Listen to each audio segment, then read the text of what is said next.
vidéo, c'est la vidéo de notre futur président, Diouma. Ça, c'est la vidéo de notre futur président. Il faut qu'on soutienne Issa Diouma. Les Camerounais, vous avez le droit maintenant à soutenir le type. C'est partager la vidéo, c'est maximum. Ce qu'il y a, c'est que Diouma est le président du Cameroun. Quel importe, c'est lui le président. C'est lui le président, il play neige.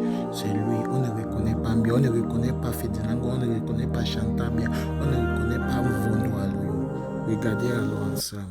Nous disions qu'avant l'heure, ce n'est pas l'heure, après l'heure, ce n'est plus l'heure, l'heure, c'est l'heure. Et la même métaphore s'agissant, par exemple, d'un fruit.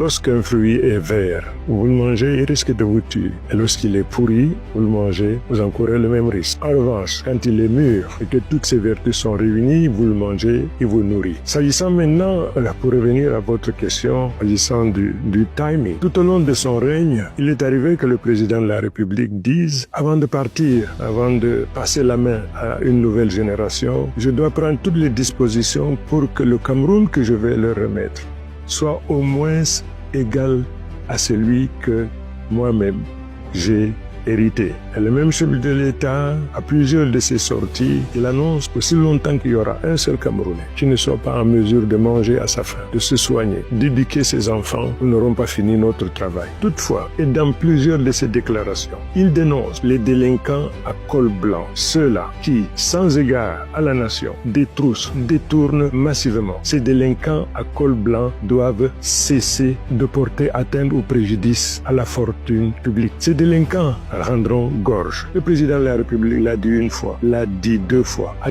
toutes ces sorties, il n'a eu de cesse de rappeler l'importance de la protection de la fortune publique et la nécessité, l'impérieuse nécessité de mettre un terme pour ceux qui s'en servent sans réserve, d'y mettre un terme et qu'ils vont rendre gorge. Sauf que, aux grandes dames et au désarroi de toute la nation, le président de la République les connaît. Ceux-là qui ont porté atteinte à la fortune publique, il les connaît. Il les a toujours menacés. Il est allé jusqu'à dire l'appartenance à un parti politique, l'appartenance à une région, à une religion, ne saurait être un passe-droit pour s'attaquer à la fortune publique.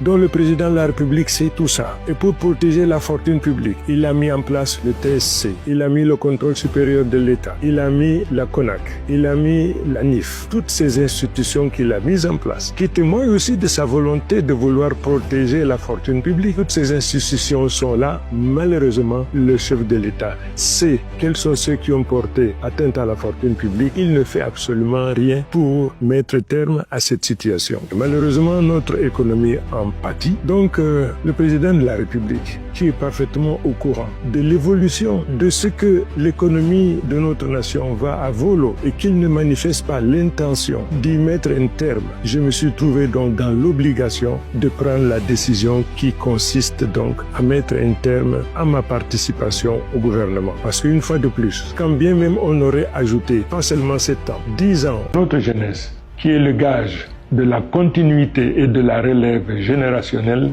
mais qui n'a pas toujours la formation, la dextérité nécessaire pour cette continuité, cette jeunesse doit être formée. Je m'engage à utiliser ce mandat pour la préparation de cette jeunesse à la transition générationnelle. Notre nation, héritière de deux cultures différentes, à savoir la culture britannique et la culture française, et pour ne nous être pas rendu compte à temps de l'incompatibilité de gouvernance entre les deux systèmes, notre pays s'est empressé à mettre en place un gouvernement fédéral. Cette incompatibilité avec le temps a fini par mettre en exergue, en plus de ces incompatibilités, mais a poussé les anglophones à recourir aux armes pour faire entendre leurs droits. Pour n'avoir pas compris les divergences qui existent entre ces deux cultures dans la perspective de la mise en place d'un gouvernement fédéral, notre nation se trouve aujourd'hui confrontée à un conflit armé, dite la crise anglophone. Parce que nous pensons qu'il est indispensable de revenir à l'administration fédérale de notre nation. Et parce que cette crise a généré beaucoup de peine, beaucoup de douleur, nous pensons qu'il est indispensable, à l'instar de ce que d'autres nations de par le monde ont fait, mettre en place une commission vérité et réconciliation.